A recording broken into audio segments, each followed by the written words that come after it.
it is I, Dracovin, Lord and Emperor of the Dracovin Empire, and welcome. It is time to continue my discussion on Dungeons & Dragons, the 5th edition of it, 5th ed D&D. Well, we started talking about traps last time. That's what we're going to talk all about today. Traps. So when we're dealing with traps and you're using them in your gameplay, you're going to have to worry about a number of things. First off, detecting the trap, and then how your characters are possibly going to either disarm it or avoid it entirely. Triggering a trap comes in many forms, but the traditional way of triggering it is either that I step in a place that I'm not supposed to be, or I touch something I'm not supposed to touch. Now, things like magical traps might have a little bit more complex. They might have you entering a certain area in order to trigger that magical trap, or just doing something else complex as determined by that magical trap. They have a level of complexity that those mechanical traps do not, because hence, magic can kind of excuse it. Now, the fact is that all traps usually have something which allows you to detect them. Basically, it has something that gives it away, whether it's a hole in a wall representing arrows that are going to shoot out at you or something else. A trap will provide a DC for you to basically notice what it is. You'll be using your wisdom perception check in order to notice this if you're kind of looking around for one. You also might want it that your players will basically be able to possibly notice it without rolling. You could use their passive wisdom perception to basically have them like, oh, hey, there's something weird over there. And on closer inspection, oh, hey, it's a trap.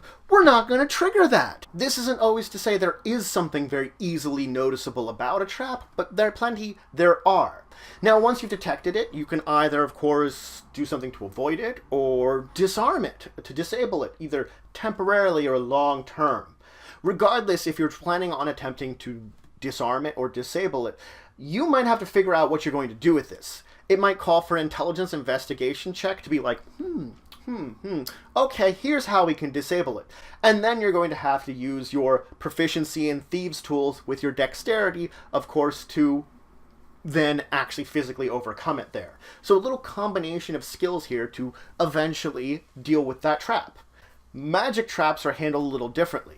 You can use your intelligence arcana to detect and disarm magic traps. In addition, there might be other types of rolls called for by that magical trap. The DCs will always be the same for all of these things. You could also possibly use Dispel Magic in order to basically disable or disarm a magical trap. Since it is magic-based, the DC will once again be determined by, of course, the trap itself. You're going to use the information provided by that magic trap to determine what it would be to disable it using Dispel Magic. Now, in most cases, a trap will basically describe how it's triggered and how it could possibly be located, which means if the player's actions are doing something which should allow them to either locate or foil the trap, do not punish them for this. If it comes to a certain point in time that whatever they're doing will allow them to notice a trap, don't have them roll, because the roll could have a failure aspect to it. They're being smart enough, they're being clever enough to do something that's going to notice this trap, whether they're doing it on purpose or not. Basically, allow them to figure out it's there. This one could be said, don't override good planning, basically. A good plan or a good or clever play. Both those things should be, in fact, rewarded. So the locating it tends to be a little easier. Disabling it tends to be a little bit more complex. I could come up with a very clever plan in order to basically overcome some type of trap, but I'm going to have to understand the nature of that trap itself, meaning I'm probably going to study it for a while, learn about it, understand what it's going to do when I would trigger it once I've detected it, and then if I can come up with a clever enough plan in order to avoid the effects of the trap, great.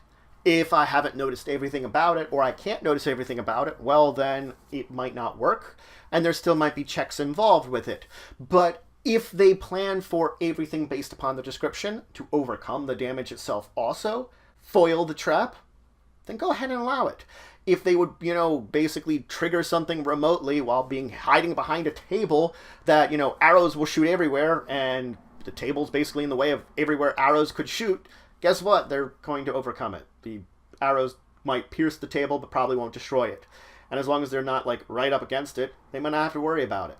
They've figured out a way to overcome that without any kind of rolls whatsoever, and cleverly. Now, many traps will be built in with ways to disable or bypass them. The reason being because most intelligent creatures that have set up traps are usually going to get around them themselves. They're going to have to figure out a way that I can, disable it, move past it, reset it, or, just harmlessly bypass it. Switch a lever. I can walk by it. Lever turns back. Up is good. Something like that. Something simple, something easy that I, as my trap around me, I can avoid it and triggering it myself. I've made it so that I can. Now, spells have a number of effects. Most of the time, these are meant to, of course, inconvenient at best, deadly at worst. And the fact is, there are traps that combine multiple elements that maybe make it more deadly. The deadlier it gets, the more you have to worry about it, killing you. A trap's description will specify what happens when, of course, it's triggered. Any kind of attack bonuses it would make, any kind of DCs to saves you might make, anything else that might be related to the effects of this trap will be listed in that description. The effects will classify themselves into 3 different types of categories depending on what the trap is really meant to do with you. These 3 levels of severity, and basically your level itself, will be used to figure out what kind of basic saves you're going to make against it, kind of attack bonuses it has, and what kind of damage it will deal. So the basic type of trap is a setback. It's made to inconvenience you, to hamper you, to slow you down, to make it more difficult for you to journey in a place. It's usually not deadly. It's not intended to be deadly. Not to say it can't be, depending on the circumstances, but on its own, usually isn't. A dangerous trap is just that, it's dangerous. It's meant to cause harm. This doesn't mean it can't be deadly also. More than likely, if any one that's not designed to be deadly will be deadly, it's a dangerous one because it is dealing a lot of damage to your target. And so, of course, that's what it's made to do. Injury, folks. Cause injury, maybe death. On the other hand, deadly is just that. It's made to kill people. A deadly trap is specifically designed to cause your demise, and it will do its damnedest to do so. So you're going to have to really worry about those. Now, these are the simplest of traps. Complex traps are traps that basically either repeat the same action round by round or have a basic increasing action or possibly a series of actions that they're going to do. If a complex trap is triggered, you're actually going to treat it like combat. You're going to roll initiative. The trap itself will have an initiative bonus described within its description and will tell you, okay, you roll on its initiative, it will do these series of actions, either a repeat, a slow increase, or whatever it is described as a complex trap, and you'll have to deal with it every round as it basically does its thing. Now, this isn't to say that you could avoid this combat entirely. If you should disable it, then that's all you do. You don't have to worry about rolling initiative or anything. It's only if the trap itself gets triggered do you have to worry about this situation where you're repeatedly getting affected by whatever it does. The best example of a complex trap like this is the flooding room. Simple as that. Each round it floods a little more until it fills with water, and guess what? You drown. That's it. You might not have a way to get out. You might have to figure out a way out. It's the kind of simplest way to conceptualize a complex trap. Now, the book does provide a number of sample traps. These are traps that you could use straight on. You could adapt them in certain ways. You could switch some of the statistics around to make them a more difficult trap. Anything you want to do, but these are basically samples that you could use to your heart's desire or adapt as you need for your adventures. They list them all in alphabetical order. But that's it for today. I dove into traps. I talked mainly about, of course, detecting traps, and then either avoiding traps or disabling this trap in some way. Those are the 3 things you're going to have to worry about when it comes to trap. Detecting, avoiding, disabling. Because all 3 of them will probably come up at some point in time. Just as much as there are monsters and creatures your characters are going to encounter and fight while exploring, they're probably going to encounter traps, because traps make sense in a lot of places. They are defenses. They are ways of keeping people out. They are definitely ways of deterring folks from doing something. Traps are a complexity that you're going to have to look at and understand, and I pretty much gave you all the information you're going to need to either have your characters deal with them, or build some yourself, and to understand the basic levels of it. Or you could just even use the suggestions in the book if you really wanted to keep it simple. Your choice. But traps are something I recommend you use as a game master. You use as a dungeon master, because it's a little bit more variety in your spice of your games, too. In the next episode, we're going to deal with in-between adventures.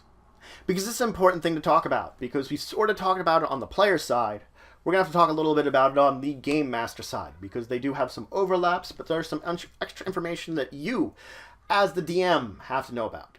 But if you have any questions, comments, anything you want to say, anything you think I left out, please leave in the comments below. Please like, share, and subscribe. It shows support the channel, the Empire, the work I do. If you want to show some extra support, you can go check out my Patreon, link to the description below. There's some great rewards there. It helps to grow and improve the channel and the Empire. Regardless, until the next time, I bid you farewell.